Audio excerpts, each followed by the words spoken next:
night before Jesus is crucified, he takes his apostles, specifically Peter, James, and John, into the Garden of Gethsemane. It's going to be a rough night for all of them, especially Jesus, but also for the disciples. There's going to be temptations that they face that they've not faced before.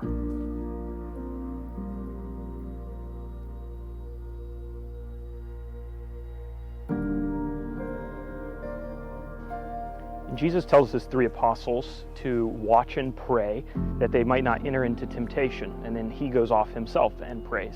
And when he comes back 3 times, rather than finding them praying, he finds them asleep.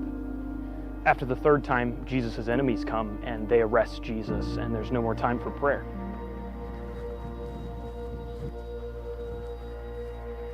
And it would only be a few hours later when Peter, who should have been praying to avoid temptation, fell into temptation when he made the worst mistake of his life, and he denied knowing Jesus to save his own skin.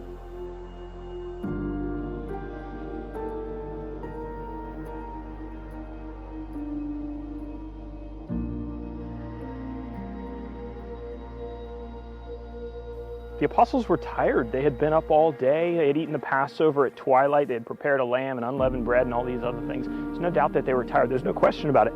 Actually, the Gospel of Mark tells us as much. But if Peter could have fought that tiredness, he may have avoided the greatest mistake of his life. Jesus tells him that his spirit is willing, but his flesh is weak. His physical cravings were stronger than his spiritual desire.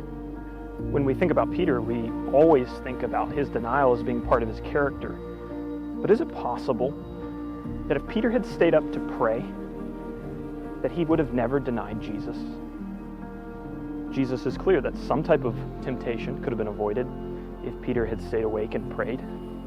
And while we may not be able to answer that question with 100% certainty, I think it brings up a question for us to consider. And that is, if we stayed up to pray, would we be able to avoid the biggest mistakes of our lives?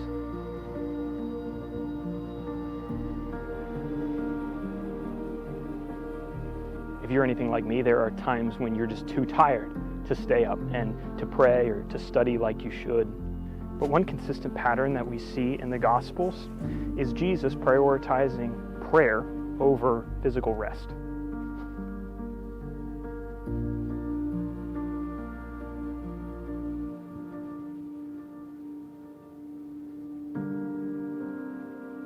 And while we can't do that every day, if it comes down to a decision between the two, let prayer take the priority.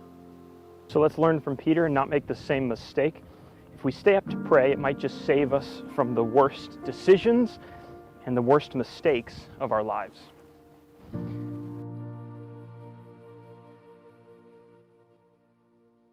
If you want more Bible study content, remember to subscribe to this channel. And until then, go jump in a puddle.